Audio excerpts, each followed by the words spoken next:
told me I had 30 days to get off, and he thought I was going to take over the responsibility for that number that I had signed up for. Nope. So, I don't know. Spent like 3 days on the phone with AT&T, and then was told I could upgrade my phone and um, not have to pay any reinstallment fees because they forgot to cancel my old plan. And I go down there and they try telling me that I owe like $200 and all this crazy crap, and I get all pissed off. And then my uncle gives me a phone, um, I don't know, like a 3G or something, and I'd called AT&T again, and they're like, no, you don't owe that much. You only owe 160. And I'm like, yeah, no, I don't owe anything because I haven't been using that line. And I don't know, it's a bunch of crap. And so then I don't know, like an hour and some odd minutes. He's like, okay, I've knocked it down to $16. I think, okay, fine, whatever, like, I'm just getting way too irritable at that point to even like continue. So I go down to this AT&T store and I hand him the phone and um, kind of told him how I've been treated, what's been going on, and he tells me, you know, because of the delinquency in our account that they could do that, but because I've been such a long time customer and because it was just that 1 year.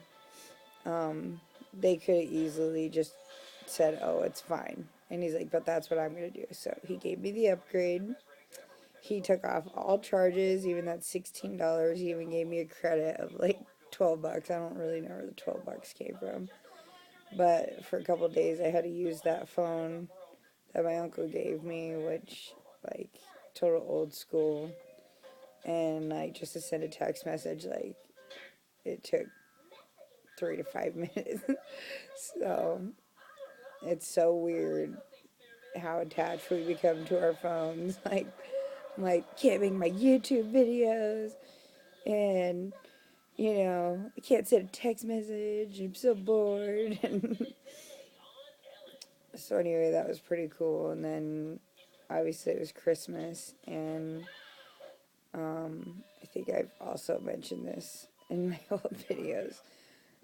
If you've gotten to know me yet, I have the worst memory ever, and I repeat myself, but my mom or my dad and his wife always send my daughter's Christmas gifts to my ex, or any gifts, because like we're not getting along. Well, this year my grandma shows up and she has like all these gifts, and they're from my dad and his wife, and they bought my daughter a snowboard, which I love snowboarding and really wanted to start her when she hit 3, and she is 3. They bought her a helmet. Um, they bought her a couple other things, coloring books, stuff like that. Not as important as snowboard. And then I was really shocked when there was a present for me, and it was $150, and that's like crazy that they would give me $150. I was just like, don't want to take it just because my dad kind of done stuff like that before, where like he buys me stuff and then it's almost like I owe him, or like, well, this pays for the what we're lacking in our relationship. So like I just having a really hard time accepting it. I'm not gonna lie, I'm excited because I really want to take my kids snowboarding, but that was crazy. Um, what else happened? So I was all depressed on Christmas. We didn't get these. Not that gifts would have made it any better, but we didn't get those gifts till yesterday. But on Christmas, my daughter has her nails painted all green, and green's my favorite color. And she's like, "Oh, Brandy did it." which is my ex's new baby's mama. And if you've seen my old videos, you know why that's such a problem. And so immediately, like, went to like anger and depressed mode. And, like, texted him and I said, "Tell your 19-year-old girl that you barely know have fun playing house with my daughter." And I was 19 and I dated a guy who had a kid, and she will have no clue what she's doing until she's older and has her own kid. She'll have no idea how this feels. And she'll never know either because he'll never tell her the truth, like, about me and him. Like, so it's like I'm partially mad at her. Definitely more mad at him, but like a little mad at her. Like, she's done some things just to piss me off.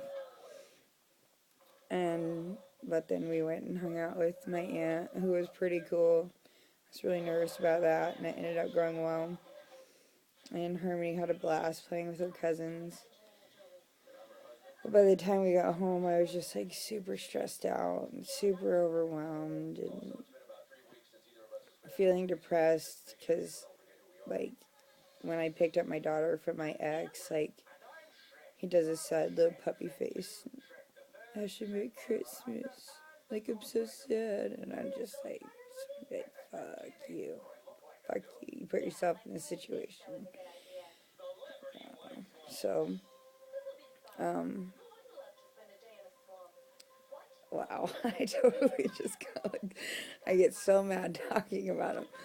Um, but yeah, so I come home and I'm all upset. Oh yeah, because he normally, like, my ex will get me a Christmas card even after we've broken up, and like he'll like decorate the outside with my name and normally do something, and like he didn't do anything. Like, this is the first holiday he didn't do anything. And so yeah, I was really bummed out. And normally when I'm bummed out, I do a lot of stupid things. I'll either go and drink or smoke pot, or, not that pot is dumb, but like sleep with someone, or like just go out all night and like totally get off routine. And I only feel even more depressed the next day. And so I come home and I'm just sitting here feeling like crap. Well, my buddy texts me that I was telling you about the other day. You have to watch that video if you don't know what I'm talking about, because I'm not repeating it. And he keeps trying to talk me into going to the bathroom. And I kept telling him no, I kept telling him no. And finally, I said yes, even though I knew he was just going to leave right after because he had to be home by 12. Not because he lives with his parents or anything, but he had to be at work early. And so I'm just like, I've done the booty call thing. It didn't make me feel good about myself. Like, and it always makes things, always changes things. Like, no matter, like, what you both say. And, like, I'm not looking for a relationship by any means, but I wouldn't mind spending time with somebody and getting to know them and, like, hanging out and just not having a title. And if it by chance goes somewhere, then okay. Which is a big step, because before I was just like, no, there's no chance of anything.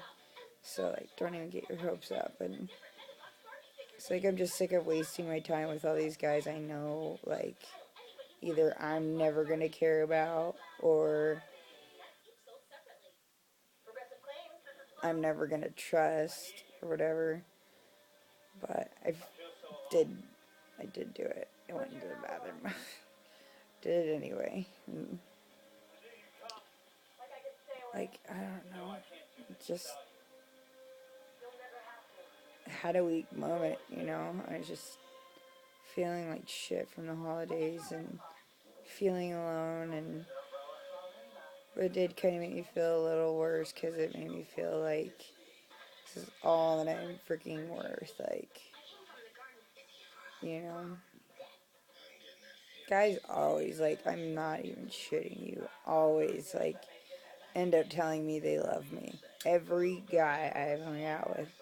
But then once they get to know me and they get to know my issues, like, all of a sudden they don't love me anymore. Like, and that's why I'm so resistant with guys, because it's like, yeah, you love the fun me, you know. You don't you don't love the,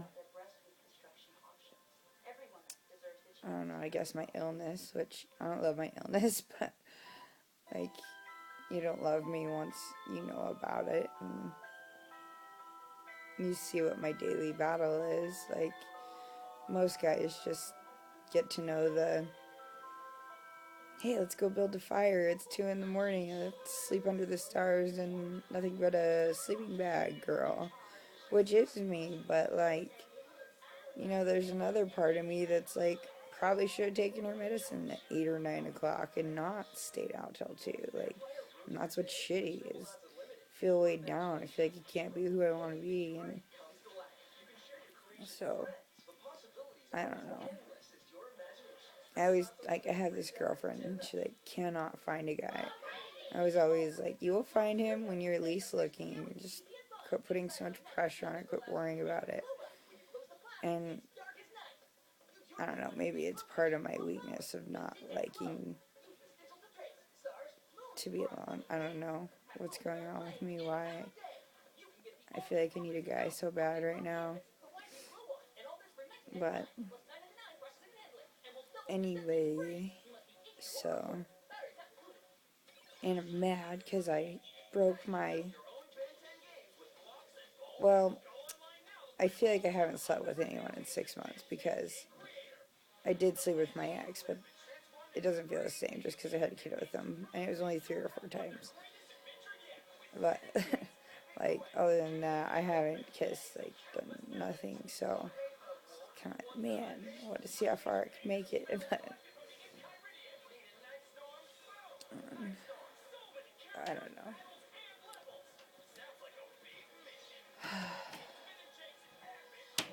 Someone I know is gonna find this video. But oh, and I freaked out on my doctor. Well, kind of. She called me and I told her that her stupid sleeping pill or her anxiety pills, the clonazepam, keep making me tired. And then I talked to the pharmacist and he said that there are anxiety pills out there that do not make you tired and will help with your anxiety. So she goes, well, do you want to try gabapentin? I'm like, no, you just took me off that. You want to try it again? No, I don't want to try anything that I've already tried. Like, obviously I've tried it. Like, took me off it for a reason. Like, because it didn't work. And she's like, you want to try Boost Prone? I'm like, didn't I try that? Yeah. You want to try it again? No, no, I don't want to try anything that I've tried. How about a hydroxyzine? You took me off that last week. Like, oh my god. And I'm like, and she goes, you know what? I'm having a hard time hearing you because I mean I was in AT&T, but like she could have made do, you know. She's like, why don't you just call me back when you're not in a place so loud? And I'm like, because I don't know if the next time I'll be able to get a hold of you again. And she just keeps like recommending all these pills that we've already done. Ativan. Ativan has the same effect. Like, if you check your fucking notes, it says that. Like, that's why I stopped taking it. And so, anyway, I just get mad and I'm like, well, it's been 3 or 4 years that all you different doctors have tried to find something with anxiety. You keep wanting to put me on the same stuff, and you obviously can't figure out how to fix it. So, obviously, there's nothing that will help. So, don't even worry about it. Goodbye. She goes, okay, talk to you when I can hear you better. And I'm thinking, yeah, I bet you heard me. Like, so I ain't calling her back. I'm just fucking gonna make do. Like, maybe that's dumb, but I'm so fed up with feeling like a fucking guinea pig. So fed up with doctors and medicine and feeling like they talk to you like a child. Like, I don't know. I think I've gone past my minutes, so I better shut up. So, anyway, that's what's been going on with me the last few days. Hope you guys had a good Christmas, and we'll talk to you later.